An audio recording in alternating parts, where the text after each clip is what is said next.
Some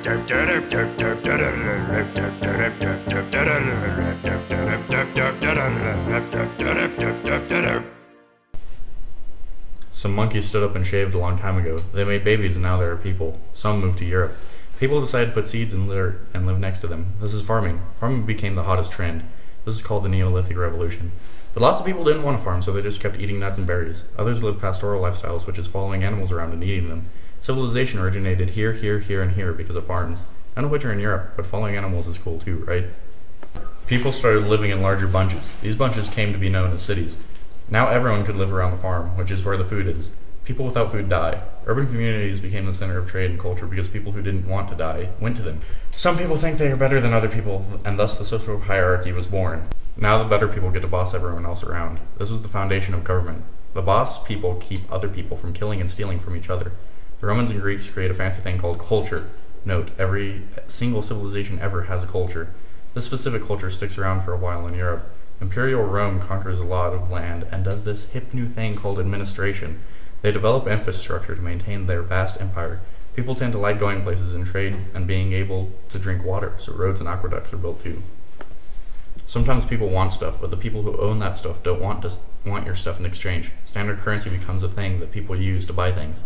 This is much easier than logs and food. Everyone realizes how great dads were and made them the heads of their families. This is called patriarchy. Everyone starts trading more of their stuff by going through the Mediterranean, spreading wealth, ideas, and goods to Greece and Rome from the Middle East and beyond. Greek and Roman philosophers use these hot new ideas logic and rational thought to develop philosophies that last to this day. Greek theater and drama as well as architecture become the hottest new thing, and they show that Europe can be trendy just like the rest of the world too. Christianity pops up over in the Middle East because of Jesus and quickly spreads to Europe. At first, Rome didn't like Jesus because he was too edgy and challenged the government's power over people. Then Constantine became Christian and suddenly Jesus gets spread all over Europe. People like bread, people like circuses. When things got bad in Rome, the government decided, hey, how about we give them all bread and circuses? It worked. They held off a revolt. It also didn't work at all. Everyone was having too much fun and didn't do anything else, and society collapsed from invasion and corruption. So now that Rome's not a thing, how are the rich people supposed to protect their stuff from criminals who want to steal their stuff? Hire a knight, that's how. Regional kings are supposed to be the head of the government, but they just sat around looking fancy. It was really the nobles running the show, and they were the ones who hired the knights. All the poor people started becoming serfs, who were essentially people who gave the noble stuff so that they could stay on his land, protected by his knights. This is called feudalism. Lots of nobles wanted the other noble stuff, so there were frequent fights between households. After the feudalism calmed down a bit, dedicated trade cities such as Novgorod and Venice popped up. Luxury goods, more sophisticated transportation, banks, and organizations like the Hanseatic League started up as well. The Byzantine and Mongol trade networks also funneled stuff to and from Europe. Uh-oh. Here comes the Black Death, and it kills lots of people, and it moves around on trade networks because that's where people and rats move around. It moves around on rats because that's where fleas move around. Now lots of people are dead, and their friends and family aren't particularly happy about it. The Vikings, Marco Polo, and the Crusades all happen, and they facilitate transfer of goods. So the Middle East is really smart, and during the Crusades, Europe takes some of their smarts back with them, thus improving their understanding of the world. Gunpowder was invented in China. Unlike regular powder, gunpowder explodes. Europe gets a hold of it from the East. Explosions make excellent weapons, and Europe vows to master this new, powerful technology, because weapons are good for killing people you don't like. A man named Gutenberg has a great idea. Let's make printing stuff be easy. Stop making it so hard, he thought. This revolutionary idea was the foundation of the printing press. This cutting-edge tech let people print things really fast, which meant that everyone had more stuff to read. Now there are more books because an old man doesn't need to hand copy everything. Emperor Justinian decides that Rome had some good stuff going on with the whole logic thing, so he makes the Justinian Code. He copied and pasted Roman ideas and prettied them up a bit. Now this is the basis of law in the Byzantine Empire. Sometimes the man in charge thinks, hey, I should be even more in charge, then I can have more stuff and wear a cool hat. King Louis Xiv wanted to wear a cool hat, so he became an absolute monarch. Now he has all the power over France, and he can make people do silly things like knock with their little finger and follow him around all day. Europe explored the world looking for cool new ways to make money. Eventually they decided not enough of the world was Europe. They stumbled across a magical place called America. Now they had corn and potatoes and tomatoes. The world was changed forever by access to pizza, cornbread, french fries, and new diseases. They didn't stop at Europe released its spores, and they grew new tiny Europes all over the world. These were called colonies, and they gave Europe resources. Normally people build things they need. Some of these people decided that rivers should do all the work, since all rivers seem to do is sit around all day near the farms. Wheels are put in the water to force it to finally carry its weight in the family. Now the water powers machines that do things really, really fast and efficiently. Machines like water frame make cotton for textiles. The people who build factories make lots of money, but the people who already had money, the aristocracy, don't like them. Factories need people to work on the machines, so the owners give people tiny amounts of money in exchange for the risk of losing a few limbs. Some chumps thought it was a great deal and started working in factories. It was hard to survive because they didn't make much money and could be replaced easily. Factories gave Europe lots of power in trade. Now they can make lots of stuff to sell really fast and really consistently. They use their economic power to bully China. China used to be the coolest civilization on the block, but Europe tells them there is a new way to be even cooler. Drugs. Now China is addicted to opium, which it turns out isn't cool at all, and Europe can slide in and trade drugs for Chinese stuff, like tea. Increasing urbanization and industrialization make people grumpy, and grumpy people start revolutions, like the French one. A lot of people died, and it wasn't great, but other people looked at it and thought, what a great idea, let's start our own revolution. So they did. Also, society had a family-shaped hole in it after all the changes messed up the standard family unit, so people began looking at other things. Isms are the new big thing, and they spread like a disease. Socialism, capitalism, feminism, nationalism, you name it, we got it. Round 1. Fight!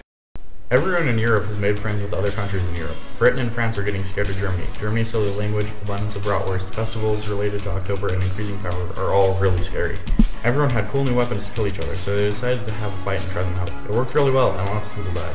Since Germany was so spooky, Britain declared war on it. They had an excuse because Germany was going through their friend Belgium to get to France. Germany was going to France to show them that it was a bad idea to be friends with Russia, since Russia was attacking Austria. Russia was attacking Austria because Austria was picking on Russia's buddies in Serbia, since someone from Serbia assassinated their leader of Austria. Pretty simple, right? European countries made promises to all the little Europes they spread around the world. They said, hey guys, help us with this world war, and we will stop controlling you, then you will have control. This sounded like good deals that the colonies helped. Then Europe broke the promise and had a good chuckle about it. This made the colonies a bit mad. Germany got blamed for World War I and had to pay a bunch of money. Round 2. Fight! A guy with a silly mustache decided to make Germany great again. He got some pals together and they tried to take over the world. The whole world did not appreciate being taken over, so they declared war on Germany, Italy, and Japan. Germany got beat again and was split among the winners to keep them from trying to start another war. Another war started. This war was really cool because people had nukes. It was so cool that people called it the Cold War. Russia and America pointed nukes at each other and waited for a while. Russia built a wall in Berlin. Mexico did not pay for the wall. Then the wall was torn down. Russia and America both got bored, and Russia collapsed. After 2 world wars, the colonies were getting pretty tired of Europe breaking promises and taking stuff. Luckily for them, everyone was tuckered out from all the shooting each other. Some colonies revolted and started their own governments. Europe collectively decided to stop shooting each other. Let's not shoot each other, they said, and so the EU was formed. Now Europe could finally be one big happy family.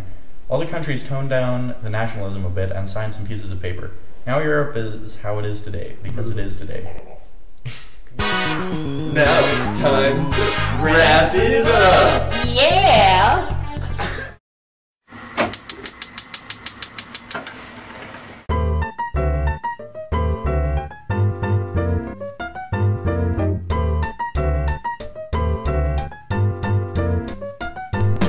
Classical comes along with logic, debate, the pillars of the time. High cultural ideas as fast as these rhymes. Imperial Rome, administration and philosophy. Urban centers, trade, roads, and Christianity. Coming up fast is the most classical age. Rome fell apart when kings took the stage. It's the day of knights and dirty peasants, with growth of trade and new development. I'm talking feudalism, loyalty to the king. Farming all day and fighting over bling. Paper and printing spread, gunpowder too. Roman law, luxury goods, religious ideas, all new. Early modern era about to go down. There's some crazy changes in these European towns. Absolute monarchies are the hot new thing.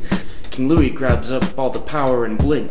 Religious unrest and Protestant Reformation. Republics and exploration in all these nations. Colonization is the name of the new game. Most were in it for gold, religion, or fame. Next in line is the industrial times, with factories and new technological climes. Growing unrest led to revolutions against the bourgeoisie and capitalist institutions. Revolution and discontent spread social schisms. Led to capitalism, liberalism, and romanticism. The contemporary era, fresh and new. Better weapons, big wars, and more things to do. World War I was a confusing mess. Everyone popping caps to see who's the best. The Triple Entente taught Germany a lesson, but they wouldn't stand for financial repression. That brings us to World War II, more well known by me and you. You see, Hitler made some friends and started a fight. Little did he know that the Allies could bite. Berlin was divided and rulers lost their crowns. Every year an Iron Curtain came down. Colonies decided they were better off alone, and the Cold War ended with no nukes thrown.